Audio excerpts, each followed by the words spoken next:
នារីម្នាក់គ្រាន់តែទម្លាក់ចង្កឹះពេលកំពុងញ៉ាំអាហារសោះតែធ្វើឲ្យពុកម្ដាយក្មេកភ័យញាក់ខ្លួនពេលដែលពួកគាត់ត្រៀមខ្លួនរងការស្រែកកំហុសពីកូនប្រសារនឹកស្មានមិនដល់ថានាងមិនខឹងតតែសោះនាងបែរជាទាញជើងជ្រូកមួយមកខំញ៉ាំយ៉ាងឆ្ងាញ់ឆ្ងាញ់ណាស់ទិដ្ឋភាពនេះធ្វើឲ្យពុកម្ដាយក្មេកនិងប្តីគាំងនិយាយលែងចេញបើកាលពីមុនវិញផ្ទះច្បាស់ជីវឹកវរមិនខានឲ្យតែមិនពេញចិត្តបន្តិចនាងនឹងរករឿងផ្អើលពេញផ្ទះតាមពិតកាលពីមុននាងធ្លាប់ល្ងងដេញតាមតែប្រុសព្រានដែលបោកប្រាស់នាងរាល់ថ្ងៃរហូតដល់ត្រូវគេដាក់ថ្នាំដោយចៃដន្យនាងត្រូវបានសេដ្ឋីជួយសង្គ្រោះហើយក៏មានផ្ទៃពោះកូនរបស់លោកដោយចៃដន្យទើបបានក្លាយជាជំទាវសេដ្ឋីតែក្នុងចិត្តនាងនៅតែនឹកដល់ប្រុសព្រាននោះទើបនាងបញ្ចេញកំហឹងទាំងអស់ដាក់គ្រួសារសេដ្ឋីដោយបន្ទោសថាពួកគេរារាំងនាងមិនឲ្យស្វែងរកស្នេហាពិតនាងមិនខ្វល់ពីការស្រឡាញ់ថ្នាក់ថ្នមរបស់គ្រួសារប្តីថែមទាំងរករឿងវាបំបែកអេវ៉ាន់ពេញផ្ទះ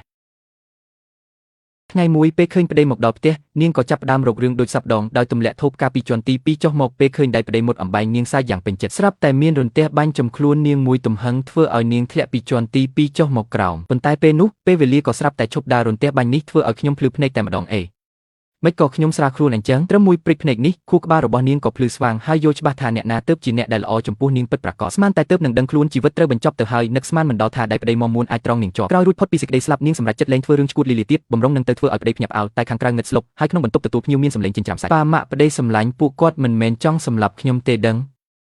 ងនាងភ័យរហូតដល់ទន់ជើង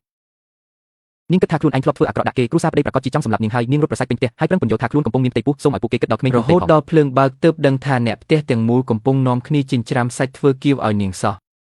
តាមពិតកាលពីមុនរាល់ពេលនាងរករឿងចប់នាងតែងតែទាមទារចង់ញ៉ាំគៀវស្រស់ដែលទើបនឹងធ្វើមានសិទ្ធិឆៃថាវបង្គាបើខ្វះមួយមុខឯងច្បាស់ជាក្រឡាប់ទុំមិនខានចុះមិនបើកភ្លើងក្រោយម៉ោង 9 យប់មិនអាចមានពន្លឺរំខានការសម្រាប់របស់ឯងទេនេះជាសម្ដីឯងនិយាយតើទោះជាការយល់ច្រឡំតែនាងនៅតែភ័យនាងធ្លាប់ធ្វើបាបប្តីខ្លាំងម្លឹងតើគាត់នឹងគំនុំទុកហើយបោះបង់នាងចោលយកតែកូនទេដើម្បីត្រួសត្រាយផ្លូវរស់ឲ្យខ្លួនឯងនិងកូនក្នុងផ្ទៃនាងបានអបប្រអប់ថ្នាំលុបចូលបន្ទប់ប្តីឃើញរាងកាយដ៏សង្ហានិងតាក់ទាញរបស់ប្តីនាងស្ទើរតែហូរទឹកមាត់នាងដើរទៅចង់លាបថ្នាំឲ្យគាត់តែគាត់នៅខ្លាចនាងនៅឡើយចង់ធ្វើអីហ្នឹង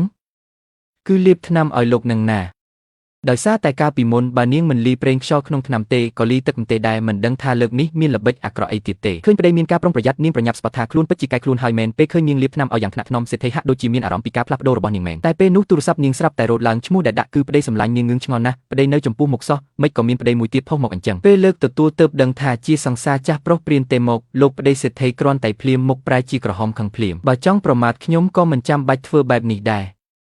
គាត់ប្រច័ណ្ឌយ៉ាងខ្លាំងរួចទាញទ្វារដើរចេញទៅប្រុសព្រាននោះតាក់ទងមកនាងប្រកាសជាមានគំនិតអាក្រក់ហើយគេចង់ឲ្យនាងលួចឯកសារផ្ទៃក្នុងក្រុមហ៊ុនរបស់ប្តីនាងគ្រាន់តែភ្លាមក៏ជាគេមួយចាស់ដៃព្រឹកថ្ងៃបន្ទាប់ឪពុកម្ដាយក្មេករងចាំនៅខាងក្រោមរួចជាស្រេចព្រោះកូនប្រសារមានច្បាប់ថាត្រូវញ៉ាំអាហារពេលព្រឹកនៅម៉ោង 10 រាល់ថ្ងៃតែចាំយូរហើយនៅតែមិនឃើញនាងចុះមកពួកគាត់ទាំងពីរឃ្លានរហូតដល់វិលមុខពុះរត់គោកទុកចិត្តមិនបានក៏លួចញ៉ាំសាច់គោអាំងនៅលើតូម៉ាត់គ្រាន់តែមួយម៉ាត់នេះធ្វើឲ្យពួកគាត់រំភើបរហូតស្រក់ទឹកភ្នែកកាលពីមុននាងធ្លាប់ប្រាប់ថាមនុស្សចាស់ញ៉ាំសាច់មិនល្អទេគឺឲ្យពួកគាត់ញ៉ាំតែបន្លែប៉ុណ្ណោះកំពុងតែលួចញ៉ាំយ៉ាងឆ្ងាញ់ស្រាប់តែសម្លេងកូនប្រសារពីខាងលើកំពុងញ៉ាំហើយញ៉ាំបន្តទៅគ្រាន់តែបែបនេះធ្វើឲ្យពួកគាត់ភ័យលុះប្រលឹងដើម្បីលួងលោមនាងពួកគាត់ប្រញាប់លើកផ្លែស្រកានាងដែលឆ្កេះគ្រាប់រួចយកទៅឲ្យនាងដល់លើបន្ទប់ចំណែកម្ដាយក្មេកក៏ហុចកាត់ខ្មៅជាង10សន្លឹកឲ្យនាងចាយតាមចិត្តហើយផ្ដាំកុំឲ្យធ្វើអីហត់ពេកនាងឃើញហើយត្រេកអរយ៉ាងខ្លាំងវិធីបំបត្តិស្ត្រេសរបស់អ្នកមានពិតជាមានប្រសិទ្ធភាពមែនពេលនាងយកកាត់ទៅទុកក្នុងទូដែកស្រាប់តែឃើញទូខ្វះរបស់អ្វីម្យ៉ាងសួនមេងវាងទើបនឹកឃើញថាកាលពីមុនដោយសារតែងងល់នឹងស្នេហាពេកនាងបានលួចយកគ្រឿងអលង្ការមានតម្លៃទាំងអស់ទៅលាក់ទុកនៅផ្ទះជួលកាលពីមុនរៀបការនាងរៀបចំយកវាទៅរត់តាមប្រុសព្រាននោះដោយគិតថាត្រូវតែយកគ្រឿងអលង្ការនោះមកវិញនាងក៏ប្រញាប់ទៅផ្ទះជួលនោះតែរកមើលសពកន្លែងហើយនៅតែមិនឃើញពេលនោះប្រុសព្រានបានដឹងដំណឹងថានាងមកទីនេះក៏ប្រញាប់មកតាមងាយស្រួលឲ្យបងចូលទៅទ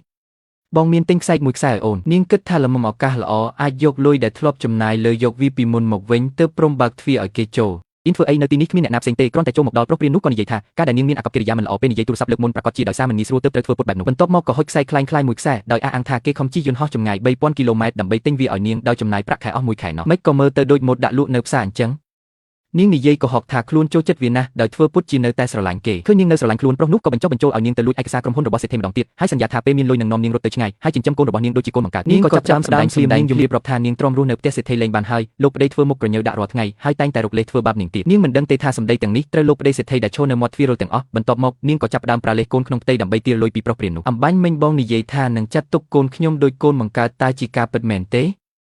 ពិតប្រាកដណាស់ដូច្នេះនាងក៏លាដៃទារលុយដោយរៀបរាប់ពីថ្លៃពិនិត្យផ្ទៃពោះថ្លៃថ្នាំពៅថ្លៃថែទាំកុផុសនិងថ្លៃជួលមេដោះសម្រាប់ខែក្រោយហើយឲ្យគេជាអ្នកចេញដើម្បីបានឯកសារប្រុសព្រាននោះបានត្រឹមតែខំថ្មិញយល់ព្រមដោយឲ្យលុយដែលគេខំសិនសម្រាប់ឆ្នាំទៅឲ្យនាងប៉ុន្តែពេលគេសួរនាងថាពេលណាទើបអាចលួចឯកសារបាននាងបែរជាធ្វើមុខគួរឲ្យអាណិតហើយនិយាយថាខ្ញុំនឹងជឿលៀងទំនាក់ទំនងមិនល្អនឹងគ្នាផងទៅលួចឯកសារយ៉ាងម៉េចពេលនោះទើបប្រុសព្រានដឹងខ្លួនថាត្រូវនាងបោកប្រាស់គេខឹងឡើងស្លេកមុខហើយគំរាមឲ្យនាងសងលុយវិញបើមិនអញ្ចឹងទេច្បាស់ជាមានរឿងមិនខានស្រាប់តែពេលនោះទ្វារក៏របើកឡើងលោកប្តីសេដ្ឋីឈរនៅមាត់ទ្វារសម្លឹងមកពួកគេទាំងពីរដោយក្រសែភ្នែកដ៏ត្រជាក់ពួកឯងលេងសប្បាយណាស់តើ